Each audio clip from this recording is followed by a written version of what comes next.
MrDjl here in the house with Tyler, aka That Midwestern Geek, on behalf of BlissfulBash MTG. How you doing tonight, man? Doing really good, man. How about yourself? I am doing spiffy. Got my go-go juice and a little drinky drink, so I'm ready to go, man. If you guys have a chance, please go by northvalleygames.com and use the code DJL808 at checkout, and you'll get 10% off your purchase, as well as you get to support the channel. Get a little kickback. That all goes towards giveaways, but to buy boxes and equipment, so it's really important, especially if you guys like giveaways. You guys do a lot of giveaways, right? Yes, we do. We're currently pushing razzles on the Blissful Bash Facebook page. You guys can join just by finding us on Blissful Bash on Facebook. And yeah, basically we've been giving out some prizes. I think we just raffled off a Double Masters Force of Will, the full art one. Oh, wow. So for hitting like 950 or 1,000 members. So wow, we're getting there. We'll probably be doing some more spicy stuff for sure. So yeah, we do give a lot of giveaways, and we like to help out the local game stores especially. So nice. Definitely check us out. Oh yeah, for sure. Next, I want to go over some merch. Just sent you the picture of it, actually, Tyler. Karen's been doing an awesome job. She's also doing bags for World of Better Magic. Has she hit you guys up yet? I don't think she has hit me up yet, but I know for a fact that I think she might have hit up Paul for it. I have not been able to see it, but yeah, that merch actually looks really, really cool. Yeah. You can get some of that stuff. That's really cool. Yeah, if you want to support the channel, I won't say no. Definitely.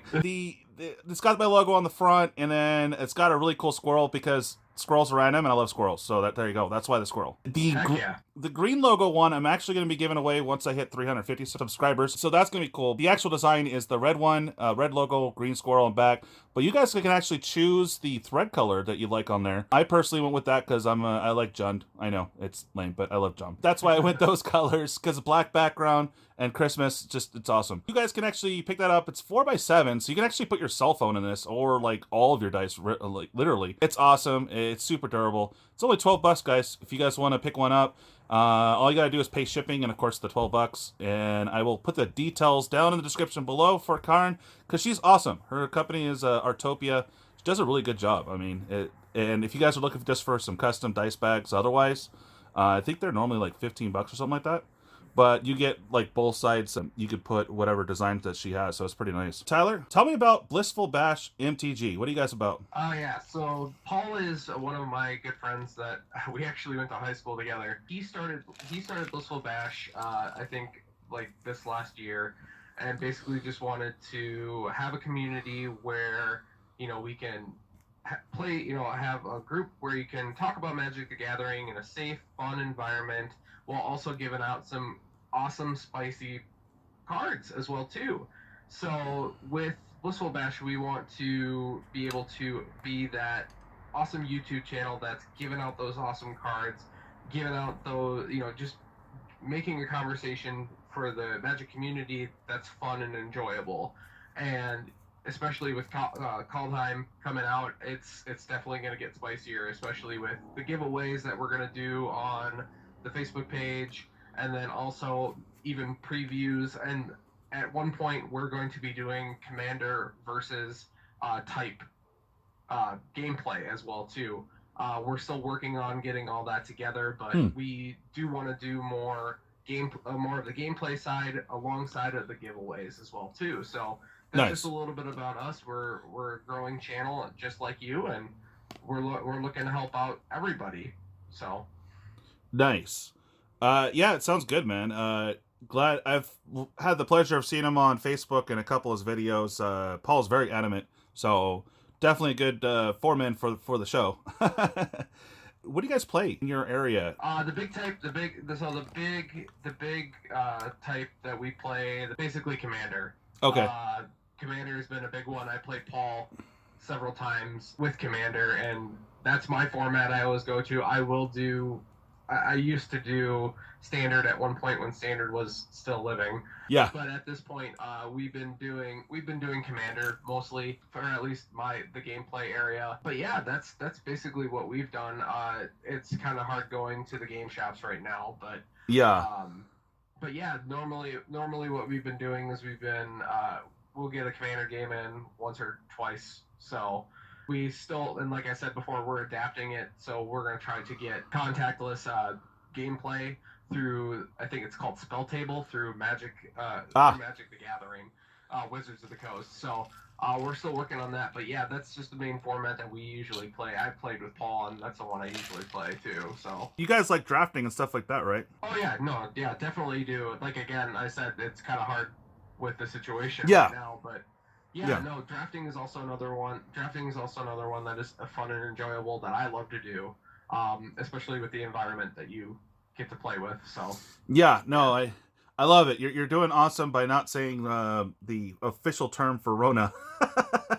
Yeah, I was gonna ask that too. I'm not supposed to say it either, but so all your game shops are pretty much closed down, or do they allow you in with mask or anything like that? Well, for me, I haven't been out and about. I'm an essential worker at this point. Okay. So I've been extremely busy lately. Yeah.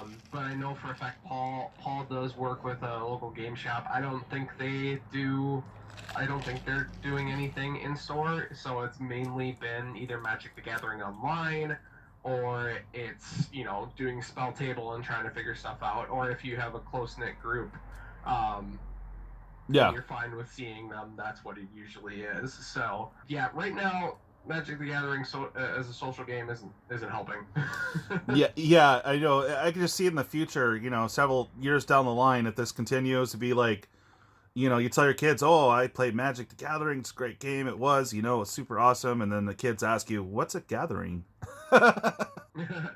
Exactly. Yeah. All right. Well, is there anything else you want to cover? Nothing else. I'm excited to talk about these spoilers, though. Let's get to it. And just to let you guys know, we picked out 6 because wasn't sure how the time constraint would go. So we're going to be covering the theme boosters. I have about 12 left, so we're going to cover 6 in this particular interview. So yeah, we'll go ahead and start off with Gladewalker Ritualist. Now, this is a 3-drop, so it's 2 colorless, 1 green, creature shapeshifter, and a changeling, so it's every creature type. Whenever another creature named Gladewalker Ritualist enters the battlefield under your control, draw a card. And it's a 3/3.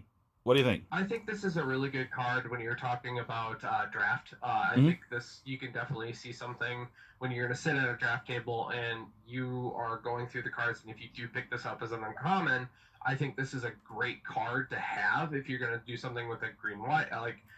From what I've seen, green-red seems to be a good color combination with the creature types, like with dwarves. But as far as anything else, I don't think it's as strong for Commander or anything else.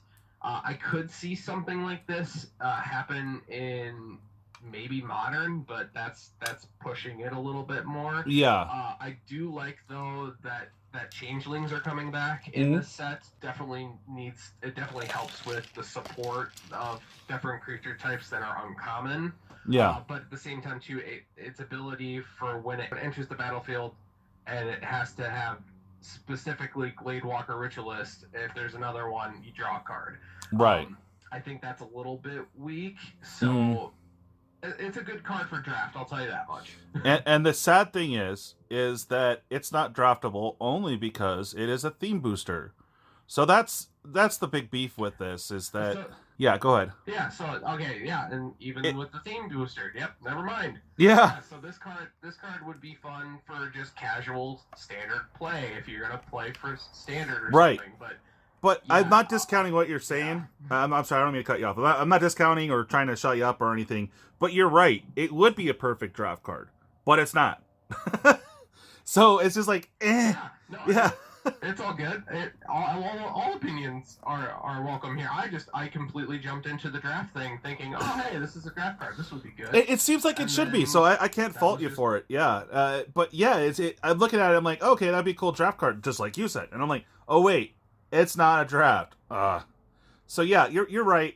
Casual, Yeah, but I rated it How about you? yeah, I rated it meh because Wizards could have put this in like the normal set, and then it would have been a good draft card. It would be a little bit broken in draft depending on what you do, Yeah. but at the same time too, Wizards dropped the ball on that, but it's okay. All right, let's move on to the next one. There's been some talk on it. I haven't really followed it, to be honest, because it's a vehicle. But we got the Gilded Assault card. It's a 3-drop. It's a 1 colorless, 2 red. It's got trample, which is awesome. Crew 2, okay. Sacrifice 2 treasures. Return Gilded Assault card from your graveyard to your hand. And it's a 5/1, so that's not bad. But it seems like it would be an okay combo piece. But I don't know, man. What do you think? Yeah, I'm kind of in the same boat with that one too. The vehicles are just kind of, if you pick this up in a pack, you're gonna be like, okay, now what am I gonna do with it? I can see this being very well used in Commander, especially since the spoil of Magda, the Brazen Outlaw. It's that 2-drop, 1 colorless, 1 red for 2/1 that says that other dwarves get +1, and then whenever a dwarf you control becomes tapped, you can create a treasure token. I think treasure tokens are a big thing, definitely in Commander, because you have different cards, especially from Ixalan, that create the treasure tokens, and what what Wizards has done in the past few sets is they've been focusing on those treasure tokens. So definitely, like you said, I could see this as a combo piece in, say, like an artifacts build, a Breya, the Ethereum Shaper, because I think Breya uses red as well too, so you can sack this, bring it back, use 2 treasures you could get from different artifact generation. But yeah, it's definitely something that I like to see someone break the mold for. But at the same time too, it's kind of a meh artifact. So I'm interested to see what the future holds for it. But at the same time too, I'm kind of iffy on it. Yeah, I totally agree. I could see this as being fun because they are pushing dwarfs this set. So a lot of the throne cards, I'm stoked because I actually went out and tracked down 7 foils, but the 7 dwarves, bro. They'll be valid. I'm stoked. Yep. And I have them all blinged out, man. The Snow White deck is gonna happen. yes. So it's funny because I'm a big Grigori fan. Love obviously anything Jund colors. But I'm sitting there thinking, oh, cool, it's going to have all these elves and Grigoris and all that. Meanwhile, I have this whole standard freaking dwarfs deck in my head, just like literally pushing the Gilded Assault cart. Because, they're going to be artifact heavy. So I think this might be able to see some play there. Of course, the only drawback is it's not that great. But with the dwarves, there was that one that sacrifice X amount of tokens and all your artifact vehicles become artifact creatures. That I could see. That could be something too with that 5/1 beat stick right there. The other thing I thought of too is you can think about it as if you wanted, especially if you're talking Jund, talking about Corvold, the fake Cursed King, you could use the Gilded Assault cart, sack it, and then bring it back with 2 treasures, depending on if you can constantly get treasures in. Where Corvold can sack the assault cart, and then you can bring it back, and then it's just an instant thing to constantly use from your hand as a sack outlet whenever Corvold attacks. And whenever you sacrifice something, Corvold gets +1/+1. Oh, nice. So that's just something that came up in my head. So. Nice. Okay. I can definitely see that.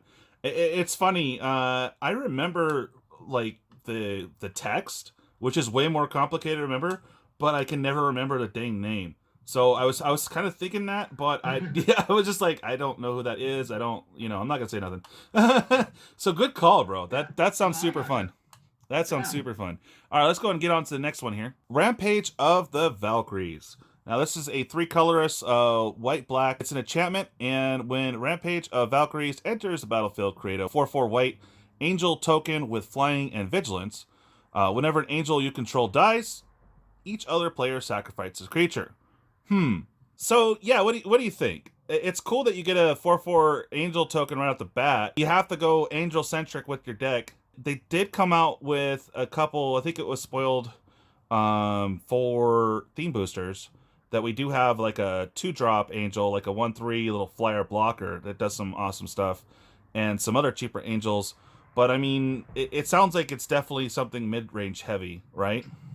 Yeah, this is definitely a love card for Commander. As far as standard modern, I don't see this being played. This is definitely a Commander card, especially if you're running Angel Tribal. Black White Orzhov Angels is definitely going to be a thing. It's the same thing with Black Green Elves. We know that it's going to happen. The thing that I love about this card is it's not the first one. Oh, hey, yeah, you create a 4/4 Angel. It's the fact that it is basically a Dictate of Erebos for your angels. So whenever an angel dies, each player either sacrifices a creature. That's just going to cause so many triggers. It's crazy. And the fact that it's uncommon, that's nuts. So anyone that's like, hey, yeah, I want to be my angels deck to run this and maybe splash a little bit of black in there, yeah, this is going to be a very good card. It's basically a budget, like I said, Dictate of Erebos. I like this. Awesome. So it just so you guys know, these are only available in the theme booster. Supposedly, it should be in the WoW spot in the set boosters, and we should be getting this type of card in the ancillary slot of collectors.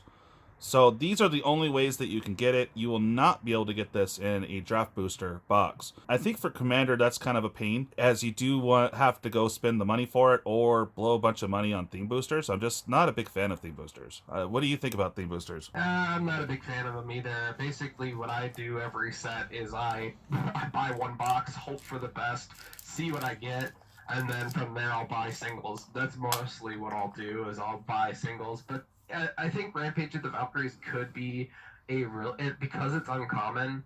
I think it's gonna be a cheaper card, especially to get once everything's live and on sale. And once more packs get open, I feel like it's gonna be cheap. It might be in the $1 to $2 range, but yeah, currently right now on Star City it's 49 cents. So there you go. Right now while you can, or go. Yeah. Yeah. So. I agree with that. Yeah, I would just buy the single. I mean, you might end up with a bunch of these in the collectors if you are buying a bunch of those. But yeah, I wouldn't worry about it, honestly. So, speaking of angels, let's do the Renegade Reaper. It's a 2-drop and a black. It's a creature, angel bazooka, flying, and when Renegade Reaper enters the battlefield, mill 4 cards. If at least one angel card is milled this way, you gain 4 life. So this does fall in with the rogues, kinda, but definitely mill, which in any game, mill is just kind of, you know. And it's a 2/3. So what do you think? I think this is I definitely want to put this in my Una deck. I know, like, it is kind of bland when you look at it. It definitely, when you're like, it's just, all it does is mill for 4 and that's it. Like, seriously. And then if you mill an angel, yeah, gain 4 life. So yeah, it is a little lackluster, but especially for the decks that we just got a commander deck that is based in mill and is based on rogues that like to hit people and then mill you out. So Renegade Reaper definitely fits that mold. So okay. I have to give it props for that. But other than that, a 2/3 for 3 is meh. I mean, you mill for 4, you get lucky. Maybe you hit something like a Soul Ring, or like if you're playing Commander, hit something that's good, and you're like, yay, I did something. But yeah, I think it's bright. I think the brightest star is it's perfect for those mill players. So other than that, I mean, it's an okay card. I can definitely see this in for angels, as it helps with because it fits the 3 spot. It fits the 3-drop spot pretty nicely. If you are playing angels, because typically angels are 4+. So this can come in and kind of fill that spot. I think there's definitely better options as you're generally going for life gain and, definitely flyers if you're doing angels. But I don't know. It definitely has its niche. It is uncommon. Of course, this is theme booster, so, You guys already know you can only get it in the WoW spot, and the set boosters, and the collectors, as well as the theme boosters. I think that's all I got for that. It's flying. Yeah. This is the Sternheim Aspirant. It's a 2-drop and a white. Creature, human, cleric. Alright, definitely pumping those humans. Angel spells you cost 2 less to cast. And it's a 2/2. Not too shabby. What do you think? Yeah, again, this is same thing. It's gonna be amazing in Commander, especially if you're doing a Angel spell, Angel's Tribal. A lot of players have been looking for those kind of cards that reduce the cost, especially for Angels, like you said before. Yeah. 4-drop, 6-drop, 7-drop. So taking 2 off of them, actually pretty nice and pretty well. And especially the other thing I like about this is it's a human cleric. We're getting cleric support. We're getting all that. And especially with Sternheim, you can definitely see that it's like, hey, if it's an angel or a cleric, something happens. So this is definitely a good card to have. I think it's a really good card to put in a commander deck. For sure. But yeah, it's basically a sit out. I need to make sure that my board's set up kind of person. I don't think I would swing with this. I'd just be like, here you go, let's put this out. It's just gonna sit there. Maybe I'll use it as a blocker if Infect all of a sudden comes on the table. But that's basically it. I think it's a good card. It's a cost reducer, but it's nice to have this for Angel support. It is susceptible to Bolt and Shock and all that, though, so it's easily handled. Otherwise, if you can get it to stick, it's cool. But otherwise, you sneeze and it can blow away pretty much. And that's the risk you run in a game. It's the same thing with like throwing out a Soul Ring and someone has Artifact Hate. So it could go unnoticed if you're playing at the right table, or else it's gonna. You put it out and someone's gonna sneeze on it and it's gone. So yeah, here's a fun one. It's definitely meme worthy. And that's Giant's Grasp. It's a 2 colorless, 2 blue, so it's a 4-drop. Enchant Giant you control. And it's blue, so I'm a little like, okay. When Giant Grasp enters the battlefield, gain control of target non-land permanent for as long as Giant's Grasp remains on the battlefield. Enchantment Aura. I don't really see blue playing Giants, though, but okay. What do you think? Yeah, that's the thing that I need to... It's a little weird on the writing because it says enchant giant you control. When Giant's Grasp enter the battlefield, gain control of a non-target non-land permanent. So does that mean I'm enchanting my giant and then I basically, once the giant's gone, it's gone too? I think that's what it means. But anyway, no, other than that, I mean, this is a pretty good spell to have for like anyone that's trying to steal or copy or kind of have that kind of deck. Yeah. I think it's a good one, but at the same time too, there's not a lot of giants in blue. We have Frost Giant. That's one. Okay. In blue, but unless we're going to be introduced to more stuff, we could see Giant Tribal, but it's hard. Again, like you said, it's very hard because there's not a lot of giants in blue. There's going to be more giants in more red and white than there is in blue. So it'll be interesting to see where this would go. Again, we have to see what the spoilers bring and everything like that. And maybe they'll drop more blue giants, which makes sense. But at the same time, we just got to look at. We have to wait and see. Well, the nice thing with this is if you do play giants, I mean, the only thing I can think of is like, is it? But I mean, are you going to run spells and big giants? I mean, you could control them down to be able to bring out said big giant. But it seems weird for me because you're right. We don't have enough giants spoiled to really say in this regard, but it just doesn't seem like that's really Blue's play style. Now, the nice thing is that if it is on a giant, which usually starts about, a 4/4, on up, obviously, is that it won't die to Shock or Bolt or the cheap spells that will hit you for 2 or 3. So there is that. So I'll give it that.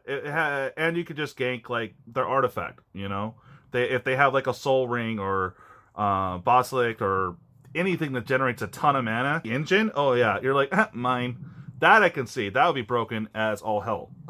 Yeah, another thing I just thought of too is you can definitely use, since they're bringing back Changeling, I can definitely see this happening with Changeling deck. Okay. Because it doesn't matter what you choose. So maybe Morph the Boundless, you have a Changeling deck, throw some more stuff in there. This is a perfect card for that. But other than that, you know, again, we're just in that realm of, if there's more giants coming, is it gonna be better?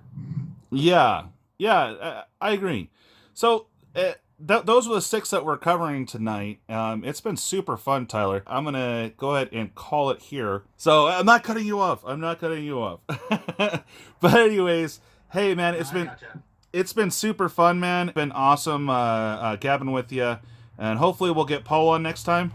But yeah, thanks so much for joining me today, and I hope that you had fun. I know I did. Oh, I definitely did. Thank you so much for the time. Oh yeah, for sure. Well, you have a great night. Hopefully you'll do awesome in your next game, and all I gotta say is bye.